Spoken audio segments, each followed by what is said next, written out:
कहा जाता है कि मुख्यमंत्री हुड्डा के इसी दबाव के चलते केंद्र सरकार को इस मसले पर गंभीरता से विचार करने पर मजबूर होना पड़ा और यही वजह है कि इस मामले को दोबारा केंद्रीय पिछड़ा वर्ग आयोग के पास भेजा गया।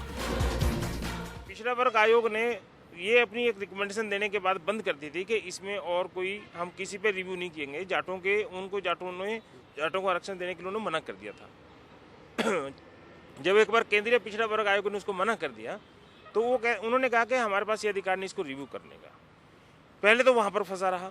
जब मुख्यमंत्री भूपेंद्र सिंह हुड्डा ने 5 राज्यों के जाट नेताओं को मिलकर प्रधानमंत्री से बात की और गृह मंत्री से बात की तो केंद्र सरकार ने पिछड़ा वर्ग आयोग को कहा कि आप इसको रिव्यू कीजिए। वो भी रिव्यू की स्थिति में है, अभी उसको केंद्र सरकार को रिपोर्ट देगी। केंद्र में जाटों को आरक्षण देने की वकालत करने के पीछे एक बड़ी वजह ये भी है कि देश की करीब 65 सीटें ऐसी हैं जहां जाटों की ताकत काफी अहम है। मौजूदा समय में लोकसभा में कुल 24 सांसद जाट समुदाय से हैं और 24 में से 3 हरियाणा से हैं। इसी तरह राज्यसभा में जाट समुदाय के 3 सांसद हैं, जिनमें से चौधरी वीरेंद्र सिंह हरियाणा से हैं, जबकि 90 सीटों वाली हरियाणा विधानसभा में 27 विधायक जाट समुदाय से हैं। ऐसे में हो सकता है कि वोट बैंक के खाते चुनावों में जाने से पहले जाटों को केंद्र में आरक्षण दे दिया जाए। देखो, हरियाणा का अगर परिदृश्य देखें तो लगभग 27% जाट जाति के है यहाँ, ये माना जाता है ना। और करीब 30-40 सीटों पर इनका सीधा इफेक्ट है। और अगर इतिहास को देखें 66 से अब तक के, तो 30 साल से ज़्यादा समय जाट मुख्यमंत्री रहे राजनीतिक।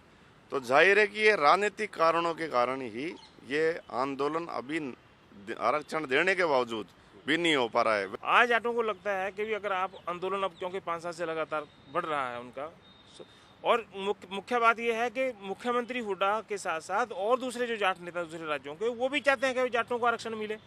अगर इतने बड़े नेता पैरवी कर रहे हैं तो जाटों को लगता है कि हमें कहीं सेंट्रल ओबीसी में कहीं ना कहीं शामिल किया जा सकता है। और जो आंदोलन दिल्ली में जंतर मंतर पे छिड़ा है उसमें दिग्विजय सिंह जी जो कांग्रेस के महासचिव बड़े नेता हैं, वो भी उनकी हाँ में हाँ करे जा रहे हैं। हालांकि वो 3 साल से हाँ करे जा रहे हैं, पर अगर ये आंदोलन लगातार चलता है या बढ़ता है, इसका कोई और स्वरूप हो सकता है, तो कोई दबाव में सेंट्रल गवर्नमेंट इसको शामिल कर सकती है। अभी तुरंत मुझे नहीं लग रहा कि अभी तुरंत इसकी बात ये मान ली जाएगी। तमाम वे समाज जिनको आरक्षित है और केंद्र में एक केवल जाट समाज ऐसा है जिसको नीचे स्तर पे है और कहीं नहीं। ये अन्याय के विरुद्ध पिछले 2 साल पहले पीएम साहब से भी, गृह मंत्री से हम सब लोग मिल चुके हैं और हम सोचते हैं और आश्वस्त करते हैं यदि जाट समाज को वो कुछ देंगे तो निश्चित तौर से हम भी उसके बदले में उनको कुछ देंगे। इस बात में कोई दो राय नहीं कि जाटों को अगर केंद्र में भी आरक्षण मिलता है तो कांग्रेस को इसका सियासी फायदा मिलेगा, लेकिन जमीनी हकीकत में आखिर आरक्षण का फायदा क्या सभी को मिल पाता है? राजनीतिक लाभ तो निश्चित तौर पर मिलेगा, क्योंकि जो नीचे तबका है उनको तो आरक्षण एक बड़ा वो लग रहा है कि पता नहीं क्या मिल जाएगा। जबकि आपको मैं एक सच्चाई से अवगत कराऊं कि मंडल आयोग जब से 27% आरक्षण मिला ओबीसी को, आज तक एचपीएससी में हरियाणा में मात्र 10% आरक्षण उनको अभी तक दिया हुआ है, 27 हुआ ही नहीं। यानी कि क्लास 1 और क्लास 2 अफसर 10% ही वो बन सकते हैं और वो इस बड़ी मांग को उठा रहे हैं। तो कितने लोग लग पाते हैं क्या है, लेकिन एक हुआ है कि भाई आरक्षण से हमको ये मिलेगा, ये सर्टिफिकेट मिलेगा। वैसे क्या जाटों को आरक्षण देकर सरकार दूसरे समुदायों की नाराजगी का रस उठाना चाहेगी? दरअसल अगर केंद्र सरकार जाटों को ओबीसी के कोटे में शामिल कर आरक्षण देती है तो फिर पहले से ही ओबीसी में शामिल जातियों की नाराजगी उसे झेलनी पड़ सकती है। हालांकि अभी सारी बातें हवा में हैं। जाति में कोई फर्क इसलिए नहीं पड़ेगा इसका कि भाई आरक्षण को मिल गया, क्योंकि जो पिछड़ा वर्ग के अलावा जो आर्थिक रूप से कमजोर है उनको भी 10% दे कि एक लॉलीपॉप समझो या दे दी गई आरक्षण। तो अभी वोट बैंक पर इसका असर नहीं पड़ रहा। हाँ, जाट वोटर्स को जरूर, खुद केवल जाट वोटर जरूर इधर उधर घूम सकता है कि उनको आरक्षण केंद्र में नहीं दिलाया तो उसका ठीकरा हो सकता है ये राज्य सरकार वोट दें। राज्य सरकार ने दे दिया आरक्षण और हाई कोर्ट में रुक जाए तो हो सकता है कि उसका भी ठीकरा राज्य सरकार पर वोट। वैसे फिलहाल तो हरियाणा में जाटों को दिए गए आरक्षण पर ही कानूनी तलवार लटकी है।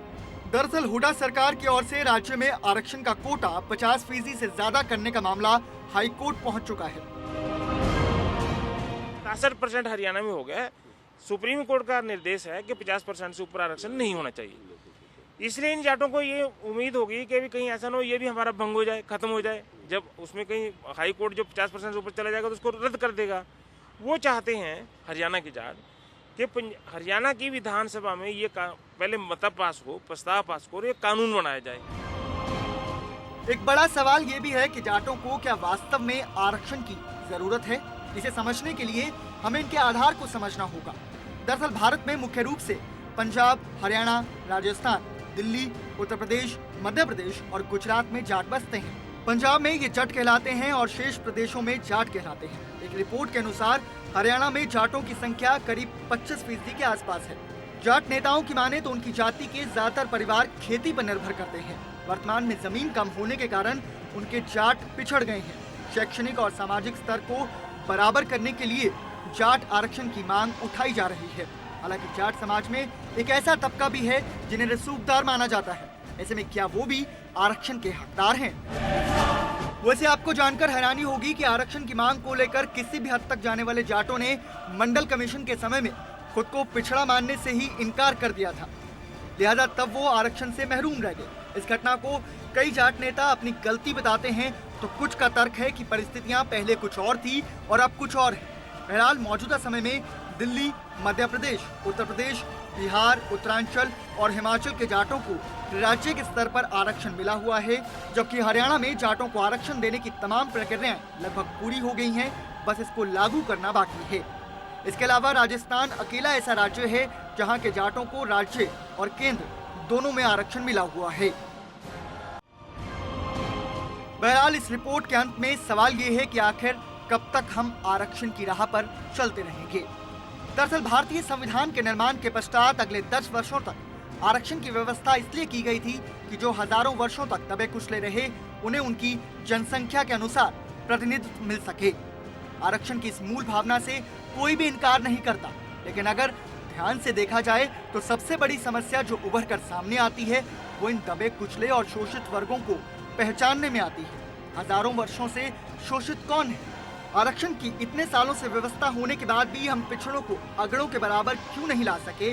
और उन बिंदुओं को भी खंगालना होगा जिसके चलते जाट जाति जैसी अगड़ी जाति आज खुद को पिछड़ा मानने लगी है।